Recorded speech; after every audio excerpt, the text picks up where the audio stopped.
হাদিস মামুনুল হক সাহেবকে বলবো, আপনি আপনার দলকে বাম সাইডে রাখেন, আল্লাহর কোরআনটাকে একটু ডান সাইডে রাখবার চেষ্টা করেন। আমি পীর সাহেব হুজুর চরমনাইকে বলবো, আপনি আপনার দলকে বাম সাইডে রাখেন, আল্লাহর কোরআনটাকে ডান সাইডে রাখবার চেষ্টা করেন।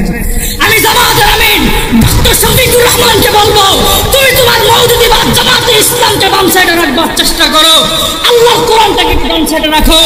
তিনজন ইসলামিক নেতারা তোমরা একই প্যান্ডেলে আসো, আগামীর জনগণ তিন জায়গায় মানুষ ভোট দিবে না, উম্মতের উলামায়ে কেরাম এক ঐক্যবদ্ধ হয়ে একই প্যান্ডেলের নিচে তোমাদেরকে দেখতে চায়, একই প্যান্ডেলের নিচে তোমাদেরকে দেখতে চায়।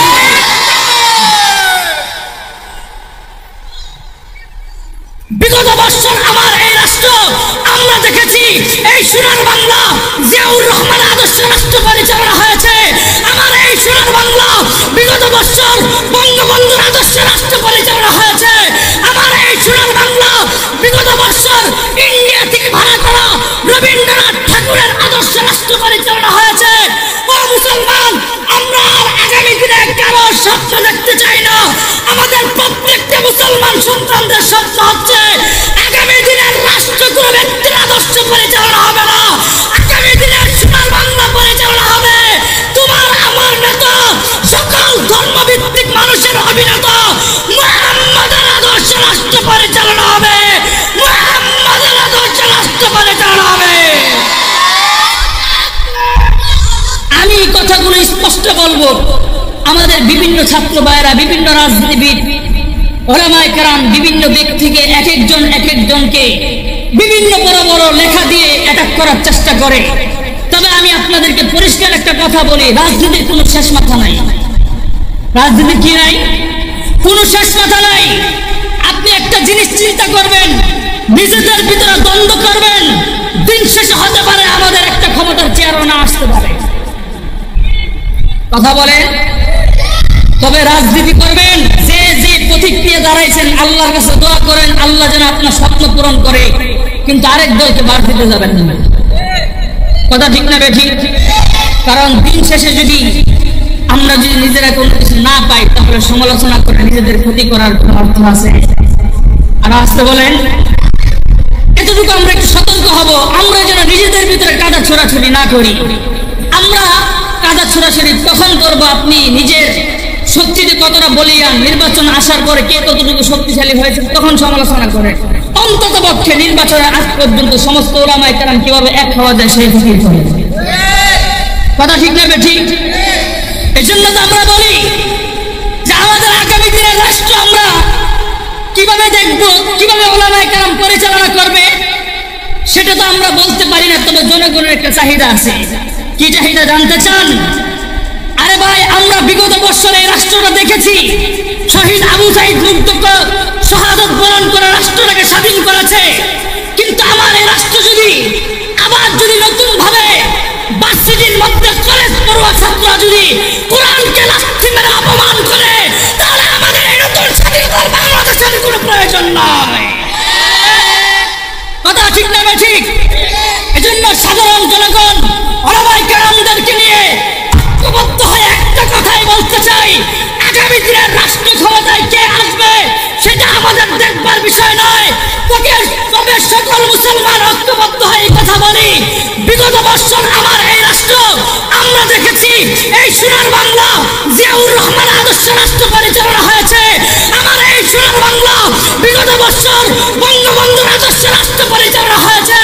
আমার এই সোনার বাংলা বিগত বছর ইন্ডিয়া থেকে ভাড়া করা রবীন্দ্রনাথ ঠাকুরের আদর্শ রাষ্ট্র পরিচালনা হয়েছে।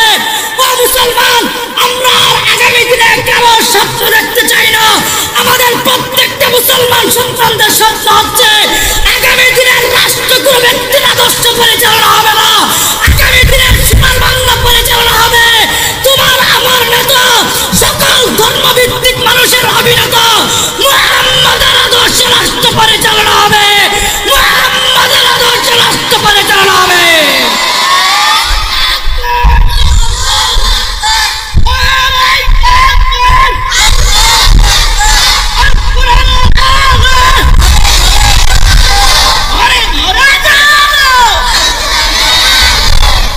মুহতারাম হাজরিন, কথাগুলা বলতে হয় এজন্য, নতুন স্বাধীনতা পাওয়ার পরেও যদি আমরা এভাবে যদি কোরআনের অবমাননা দেখতে থাকি, তাহলে আমাদের শহীদ আবু সাঈদের আত্মাগুলো কবর থেকে আমাদের জন্য অভিশাপ করবে।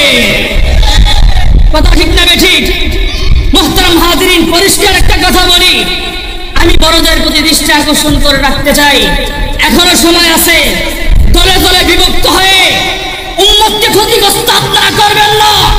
আমরা বাংলাদেশের মানুষ বেশি দূরে যায় না, তিনটা মানুষকে একসাথে দেখতে চাই। কয়টা মানুষ? ক্ষমতা নষ্ট করে অন্ততপক্ষে মুসলমানের শরীয়ত আইন এবং কুরআন যারা শরীয়ত বিরোধী না চলে, সেই জন্য আপনারা তিনটা মানুষ একটা প্ল্যাটফর্মে আসেন। আমি পীর সাহেব হুজুর চরমনাইকে বলবো, আপনি আপনার দলকে বাম সাইডে রাখেন, আল্লাহ কোরআনটাকে ডান সাইডে রাখবার চেষ্টা করেন। আমি ইবনে সাইফুল হাদিস মামুনুল হক সাহেবকে বলবো, আপনি আপনার দলকে বাম সাইডে রাখেন, আল্লাহর কোরআনটাকে ডান সাইডে রাখবার চেষ্টা করেন। আমি জামাতের আমিন ডক্টর শফিকুর রহমানকে বলবো, তুমি তোমার মওদুদি বা জামাতে ইসলামকে বাম সাইডে রাখবার চেষ্টা করো, আল্লাহর কোরআনটাকে ডান সাইডে রাখো। তিনজন ইসলামিক নেতারা তোমরা একই প্যান্ডেলে আসো। আগামীর জনগণ তিন জায়গায় মানুষ ভোট দিবে না, উম্মতের উলামায়ে কেরাম এক ঐক্যবদ্ধ হয়ে একই প্যান্ডেলের নিচে তোমাদেরকে দেখতে চায়, একই প্যান্ডেলের নিচে তোমাদেরকে দেখতে চায়।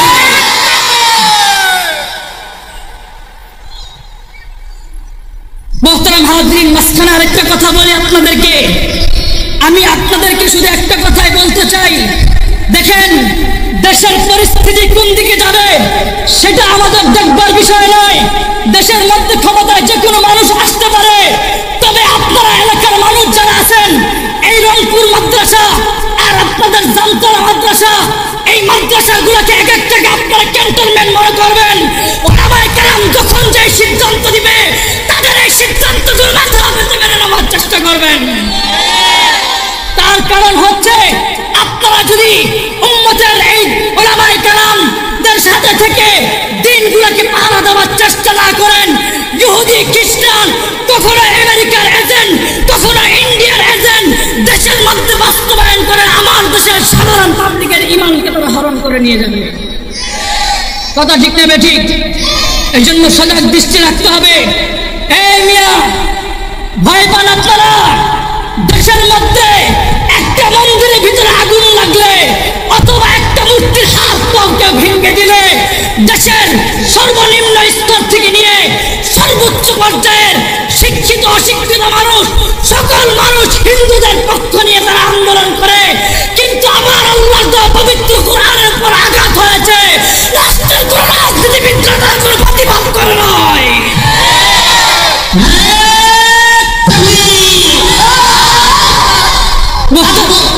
মুহতারাম হাজরিন, কথাটা বুঝেন। আমরা শুধু এতটুকু কথা বলতে চাই, আগামী দিনে আমরা সত্যি চেহারা মোটামুটি সিনা হয়ে গেছি।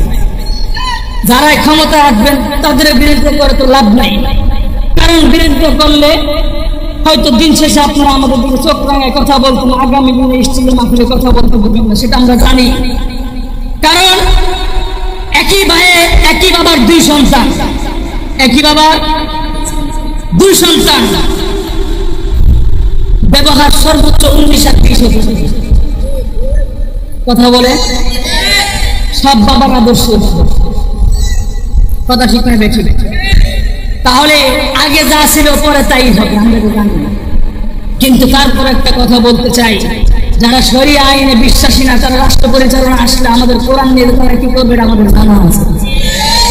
এজন্যই তো আমি বারবার বলি, কারো কাছে ধন্যবাদ দেওয়ার দরকার নাই।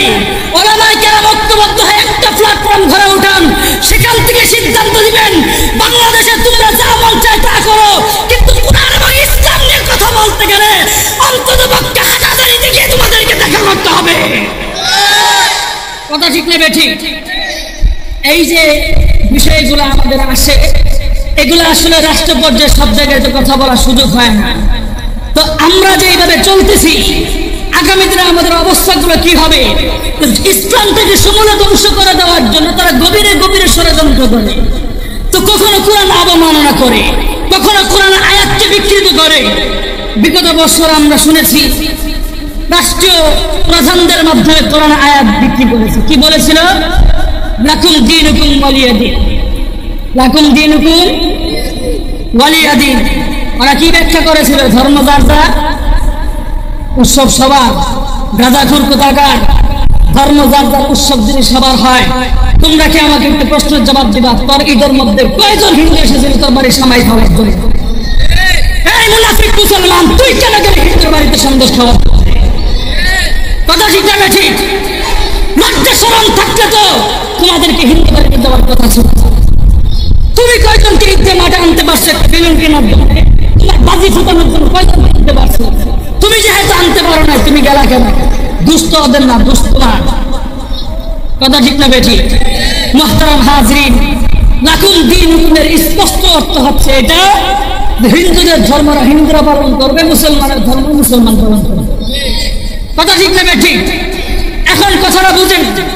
তা আমি যেই কথাটা বলতে চাই, মাঝে মাঝে কোরআন আয়াতকে বিকৃত করা হয়, বিভিন্ন সিস্টেমে কোরআন আয়াত এবং কোরআনের উপর আঘাত সৃষ্টি করা হয়, যারা মুসলমানরা বিচলিত হয়ে যায়।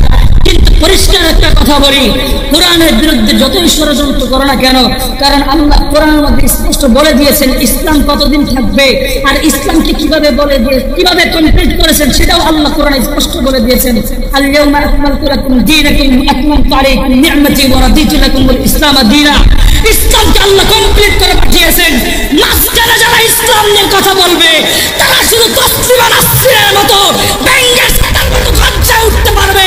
আল্লাহর দেওয়া ইসলাম এবং শরীয়তের তারা কোনো ক্ষতি করতে পারবে না। কথা ঠিক না বেঠিক? কিন্তু ষড়যন্ত্র কিভাবে করে আর আল্লাহ নস্যাৎ কিভাবে করে, এটা আমি আপনাদেরকে বুঝিয়ে দিই।